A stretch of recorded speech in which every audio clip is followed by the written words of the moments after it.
Ladies and gentlemen, presenting the one and only, the Emir of Appetite, the Caliph of Cuisine, the Sultan of Snack. Guys, I'm with you today because I'm a glutton for punishment. I got Krispy Kreme again. I did it for you, the viewers. Santa's Bake Shop. What I've got for you today is a gingerbread cookie donut, a sugar cookie donut, and a red velvet donut. So I'm going to go ahead and show it to you. If I can open the box. Okay. So this time, I didn't play around and go get Krusty Kreme in the afternoon. I got Krispy Kreme in the AM. So I'm going to show you these three donuts right here. Here at the bottom is the red velvet, in the middle is the gingerbread, and on the top right there is the sugar cookie. The red velvet, I typically love red velvet flavored things. I love red velvet cake. That looks glazed to oblivion, but my initial sort of opinion is I believe that I will enjoy the gingerbread cookie and the red velvet more than the sugar cookie, but we'll see how it goes. Special guest, Cypher. Thank you, Cypher. Can you please remove your rear end from the, okay. So what I'm gonna do is I'm gonna go ahead and try each of these. I'm gonna rank them, and then I'll probably go ahead and finish one of them. They also had another fourth donut in the Santa's Bake Shop collection. It was like a filled donut, cream-filled donut with his belt buckle. It's called Santa's Belt Buckle. Well, I'm watching my own belt buckle, so miss me with that. All right, guys, that one didn't seem too special. So I got the special ones here. Let's go ahead and give them all a try, shall we? First up, red velvet. So it's a red velvet cake donut, glazed, and then topped with cream cheese icing and some red velvet pieces.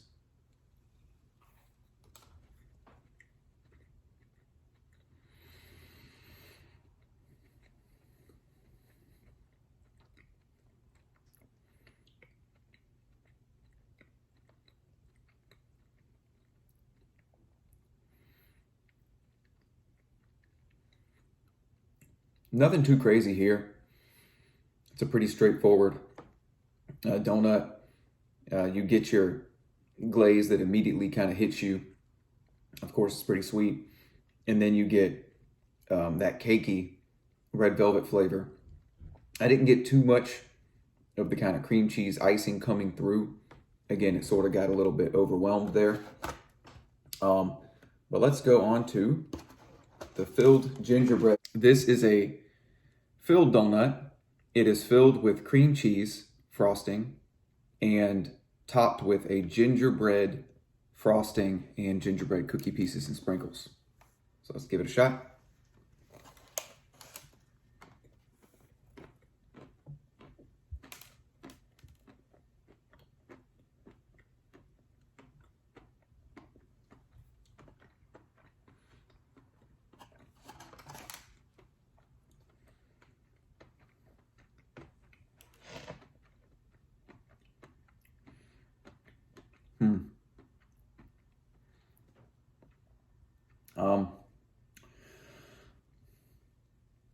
Not as strong on the gingerbread cookie as I was expecting, but still tasted pretty good. Just a little subtle there on the gingerbread flavor. And then here, the sugar cookie donut, which really looks like just a glazed donut, perhaps with a sugar cookie icing and sprinkles. Okay.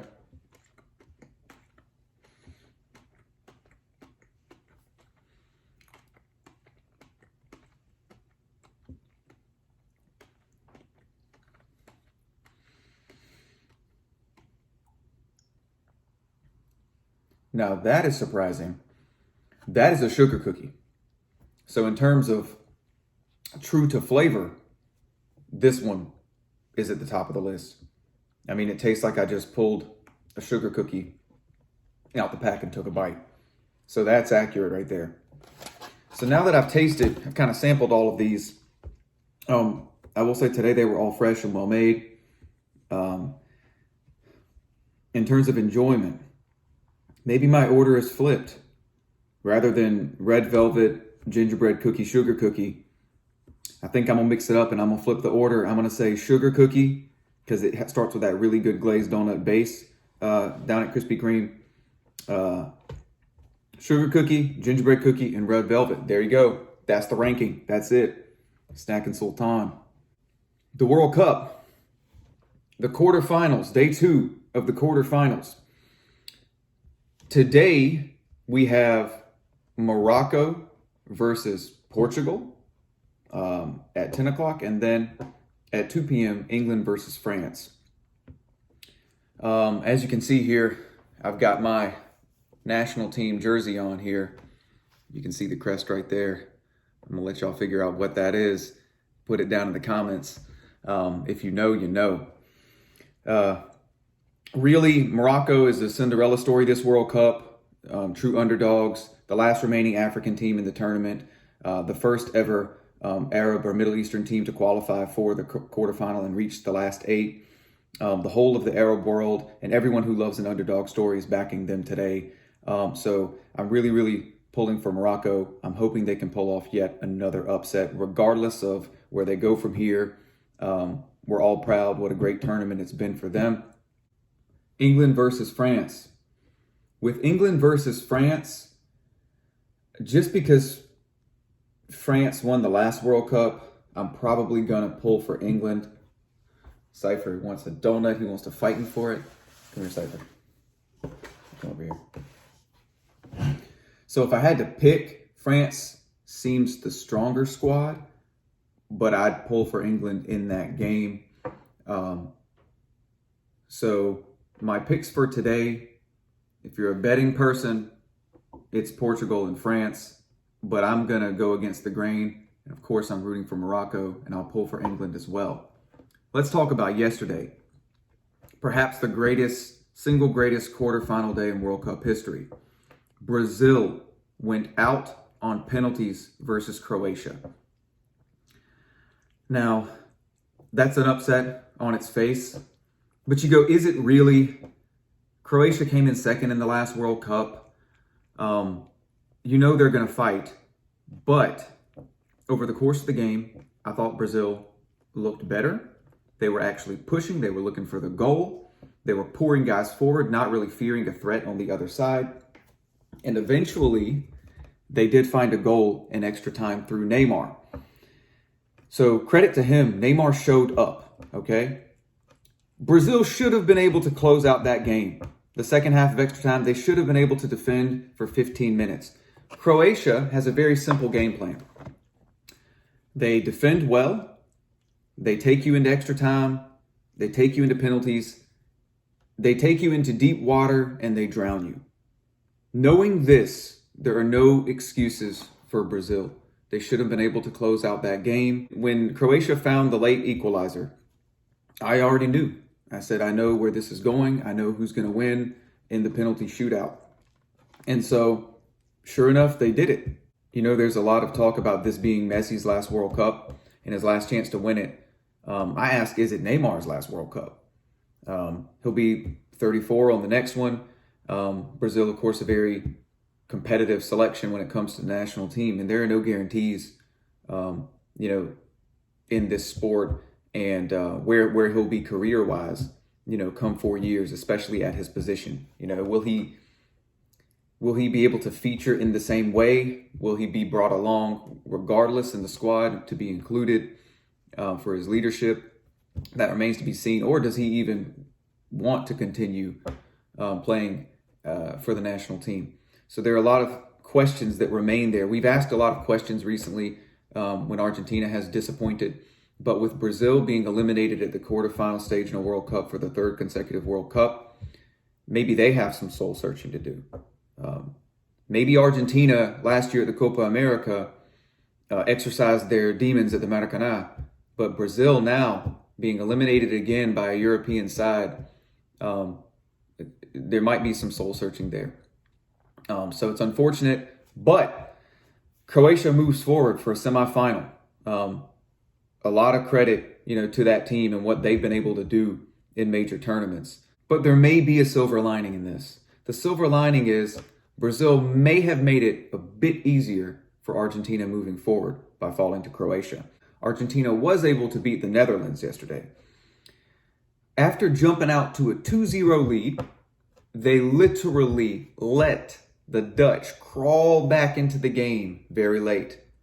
They tried to shock them, wake them up with one goal. That didn't work.